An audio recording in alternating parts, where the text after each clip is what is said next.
안녕하세요. 지금부터 농업기계 산업기사 관연도 기출문제 해설 강의를 시작하겠습니다. 에듀 채널에 가시면 더 많은 기출문제를 보실 수 있습니다. 첫 번째 문제는 아크 용접 결함의 종류에 관한 문제입니다. 아크 용접 전류가 너무 낮고 운봉 속도가 느릴 때 발생하는 것으로 융합불량이라고도 하는 것은 무엇일까요? 보기는 다음과 같습니다. 1번 기포, 2번 언더컷, 3번 균열, 4번 오버랩입니다. 여기서 정답은 4번 오버랩입니다. 오버랩은 용접 전류가 낮고 운봉 속도가 느릴 때 용접 금속이 충분히 녹지 않아 비드가 모재 표면 위에 쌓이는 융합불량 현상입니다. 기포는 용접 중 공기가 갇혀 형성되는 결함이고, 언더컷은 비드 가장자리가 파여 홈이 생기는 현상이며, 균열은 용접 후 수축 시 발생하는 갈라짐입니다. 오버랩은 용접 강도를 저하시키므로 전류와 속도를 적절히 조절해야 합니다. 두 번째 문제는 밸브 가이드 측정 공구에 관한 문제입니다. 밸브 가이드의 중심과 밸브 시트가 동심원이 되는가를 점검할 때 가장 적합한 것은 무엇일까요? 보기는 다음과 같습니다. 1번 캡 시험기, 2번 스프링 시험기, 3번 다이얼 게이지, 4번 컷로드 얼라이너입니다. 여기서 정답은 3번 다이얼 게이지입니다. 다이얼 게이지는 미세한 변이를 정밀하게 측정할 수 있어 밸브 가이드와 밸브 시트의 중심 편차를 확인하는데 가장 적합합니다. 캡 시험기는 밸브 밀착도 검사에, 스프링 시험기는 밸브 스프링의 장력 측정에, 컷로드 얼라이너는 커넥팅 로드의 정렬 상태 점검에 사용됩니다. 각 공구의 용도를 정확히 구분하여 기억하세요. 세 번째 문제는 압출 가공의 종류에 관한 문제입니다. 램의 진행 방향과 반대 방향으로 소재가 압축되며 소비 동력이 적고 흔히 경질 재료에 사용되는 압출은 무엇일까요? 보기는 다음과 같습니다. 1번 직접 압출, 2번 역식 압출, 3번 충격 압출, 4번 관제 압출입니다. 여기서 정답은 2번 역식 압출입니다. 역식 압출은 램의 진행 방향과 반대 방향으로 소재가 흘러나오는 방식으로 소재와 컨테이너 사이에 마찰이 없어 소비 동력이 적고 경질 재료 가공에 유리합니다. 직접 압출은 램과 같은 방향으로 소재가 압출되며, 충격 압출은 충격력을 이용해 얇은 용기를 만들고, 관제 압출은 관 형태의 제품을 제조하는 방식입니다. 네 번째 문제는 호부의 회전수 계산에 관한 문제입니다. 직경이 50mm인 고속도강 호부를 사용하여 합금강 기어 소재에 기어를 절삭하려 할 때 호부의 회전수는 약 몇 rpm인가? 단 절삭 속도는 분당 20m입니다. 보기는 다음과 같습니다. 1번 127, 2번 256, 3번 57, 4번 412입니다. 여기서 정답은 1번 127rpm입니다. 회전수 공식은 n-1000 곱하기 v 나누기 파이 곱하기 d입니다. 절삭 속도 20, 직경 50을 대입하면 1000 곱하기 20 나누기 3.14 곱하기 50 등호 2만 나누기 157 등호 약 127rpm입니다. 절삭 속도와 공구 직경이 주어지면 이 공식으로 회전수를 구할 수 있습니다. 단위 환산에 주의하여 공식을 정확히 적용하세요. 다섯 번째 문제는 절삭 칩의 종류에 관한 문제입니다. 절삭에서 칩의 기본형에 대한 설명 중 잘못된 것은 무엇일까요? 보기는 다음과 같습니다. 1번 유동형 칩은 연성 재료를 고속 절삭할 때 발생한다. 2번 전단형 칩은 연성 재료를 저속 절삭할 때 발생한다. 3번 열단형 칩은 공구의 전진 방향의 하부 쪽에 균열이 발생한다. 4번 균열형 칩은 절삭 작업이 진행됨에 따라 서서히 균열이 증대된다 입니다. 여기서 정답은 4번 균열형 칩은 절삭 작업이 진행됨에 따라 서서히 균열이 증대된다 입니다. 균열형 칩은 주철과 같은 경질 취성 재료를 절삭할 때 발생하며 균열이 서서히 증대되는 것이 아니라 갑작스럽게 발생하여 조각이 떨어져 나갑니다. 유동형 칩은 연성 재료 고속 절삭 시, 전단형 칩은 연성 재료 저속 절삭 시 발생합니다. 칩의 형태는 재료 특성과 절삭 조건에 따라 결정되므로 각 유형의 발생 조건을 함께 기억하세요. 여섯 번째 문제는 방전 가공용 전극의 구비 조건에 관한 문제입니다. 방전 가공용 전극의 구비 조건으로 틀린 것은 무엇일까요? 보기는 다음과 같습니다. 1번 가공 속도가 작을 것, 2번 가공 정밀도가 높을 것, 3번 기계 가공이 쉬울 것, 4번 전극 소모가 적을 것입니다. 여기서 정답은 1번 가공 속도가 작을 것입니다. 방전 가공은 가공 속도가 빨라야 생산성이 향상됩니다. 가공 속도가 작다는 조건은 잘못된 것입니다. 올바른 구비 조건으로는 가공 정밀도가 높을 것, 기계 가공이 쉬울 것, 전극 소모가 적을 것이 있습니다. 방전 가공은 전기 방전 에너지를 이용해 경질 재료를 정밀 가공하는 특수 가공법으로 전극 재료의 선택이 가공 품질에 큰 영향을 미칩니다. 7번째 문제는 키옴 절삭 가공 기계에 관한 문제입니다. 다음 공작 기계 중 키옴 절삭을 할 수 없는 기계는 무엇일까요? 보기는 다음과 같습니다.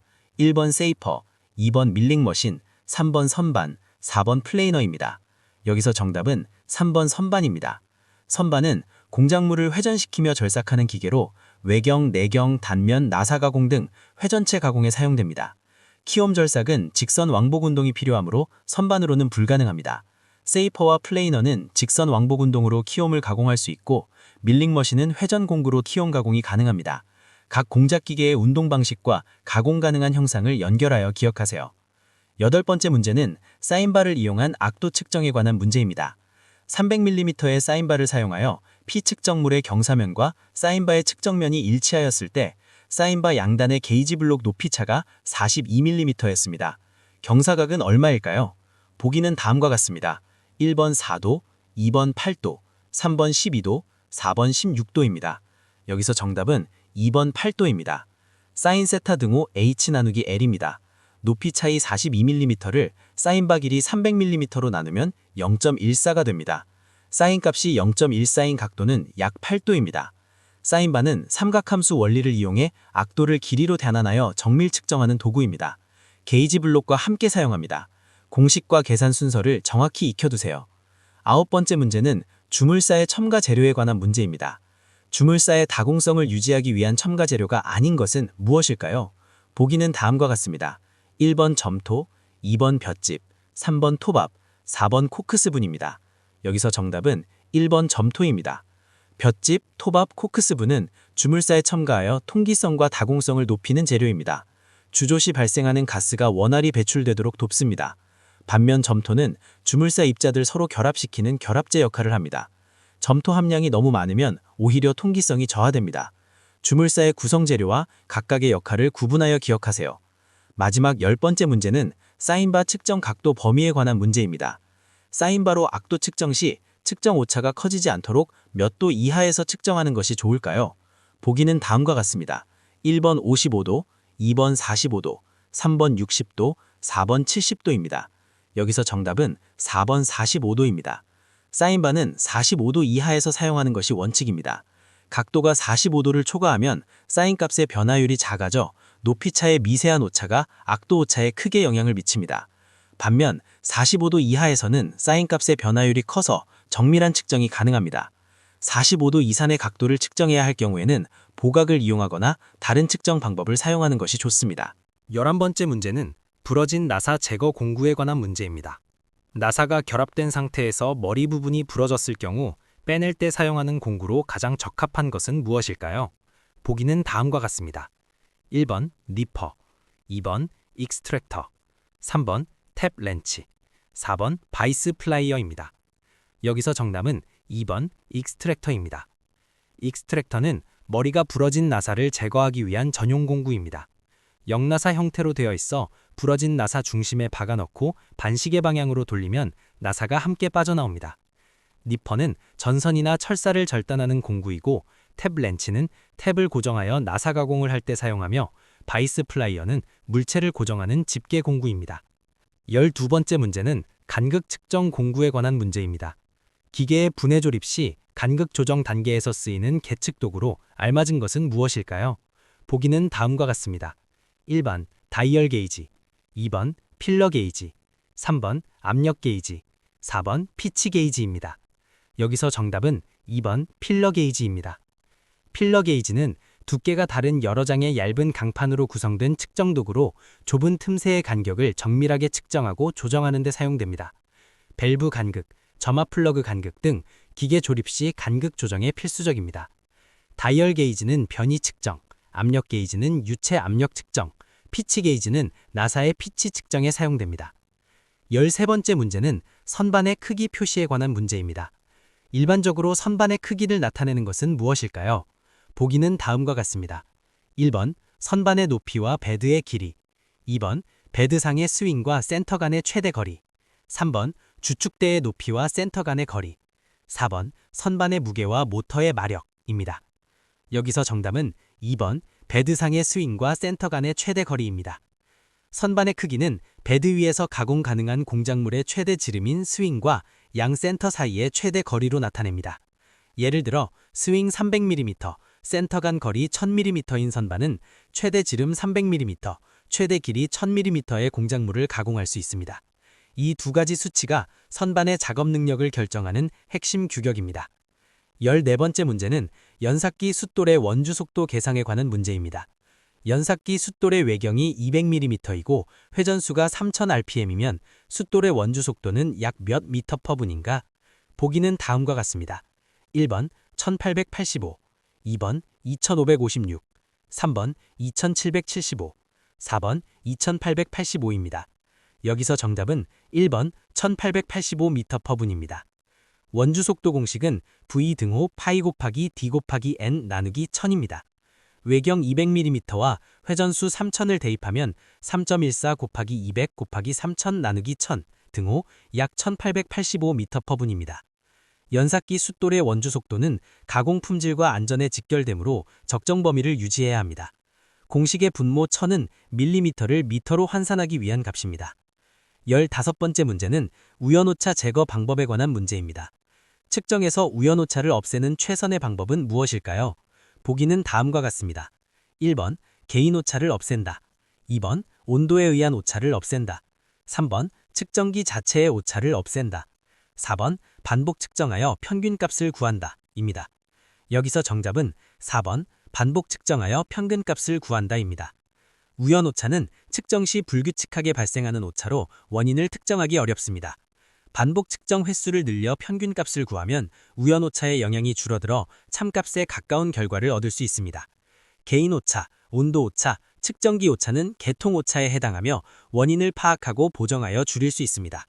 오차의 종류와 대처 방법을 구분하여 기억하세요. 16번째 문제는 치수 공차의 정의에 관한 문제입니다. 치수 공차의 설명으로 가장 적합한 것은 무엇일까요? 보기는 다음과 같습니다.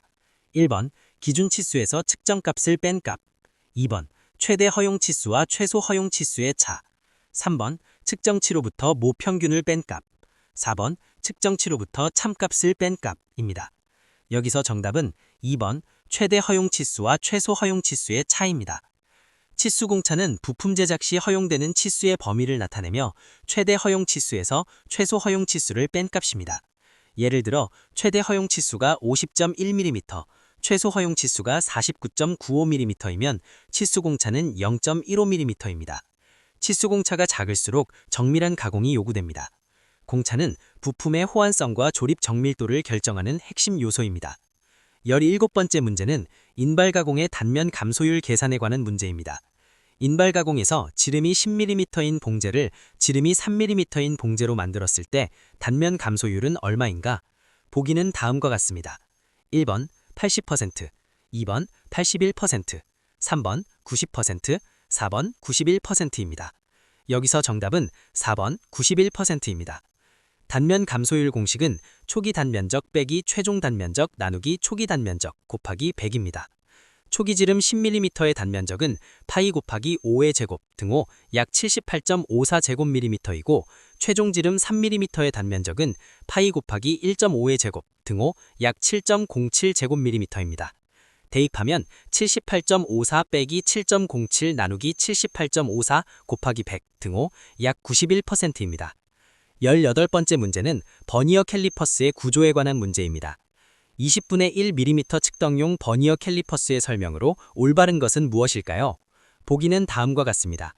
1번 본척 눈금은 1mm, 버닌 눈금은 1mm 19, 25등분한 것. 2번 본척 눈금은 1mm, 버닌 눈금은 1mm 19, 20등분한 것.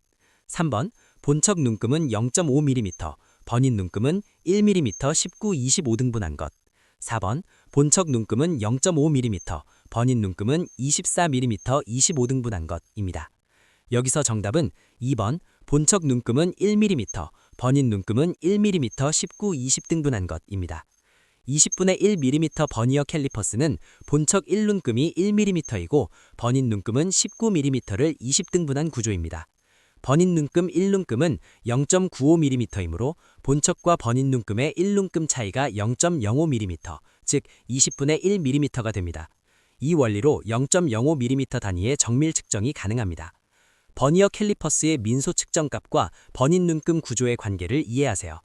19번째 문제는 판금 작업의 종류에 관한 문제입니다. 판금 작업에서 두 개의 판재를 서로 겹쳐서 견합하는 소성 작업을 무엇이라고 하는가? 보기는 다음과 같습니다. 1번 시밍, 2번 비딩, 3번 컬링, 4번 엠보싱입니다. 여기서 정답은 1번 시밍입니다. 시밍은 두 판재의 가장자리를 서로 겹쳐 접어 결합하는 판금 작업으로 용접 없이 판재를 이어붙이는 방법입니다. 비딩은 판재 가장자리에 구슬 모양의 돌기를 만들어 강도를 높이는 작업이고, 컬링은 가장자리를 둥글게 말아 올려 안전하고 미려하게 마감하는 작업입니다. 엠보싱은 판재 술편에 요철 무늬를 새겨 장식하거나 강도를 높이는 작업입니다. 20번째 문제는 연삭기 숫돌의 드레싱에 관한 문제입니다. 연삭기 숫돌 표면에 무뎌진 입자나 기공에 매고 있는 칩을 제거하여 본래의 형태로 숫돌을 수정하는 방법은 무엇일까요? 보기는 다음과 같습니다. 1번 드레싱, 2번 채터링, 3번 글레이징, 4번 로딩입니다. 여기서 정답은 1번 드레싱입니다. 드레싱은 연삭기 숫돌의 절삭 능력이 저하되었을 때 표면에 무딘 입자와 막힌 기공을 제거하여 숫돌을 원래 상태로 복원하는 작업입니다. 채터링은 연삭 중 발생하는 진동 현상이고, 글레이징은 숫돌 표면이 매끄럽게 막혀 절삭력이 떨어지는 현상이며, 로딩은 칩이 숫돌 기공에 끼어 막히는 현상입니다. 드레싱은 가공 품질 유지를 위해 정기적으로 실시해야 합니다. 이상으로 농업기계산업기사 관연도 기출문제 해설 강의를 마치겠습니다. 에듀 채널에 가시면 더 많은 기출문제를 이용하실 수 있습니다. 감사합니다.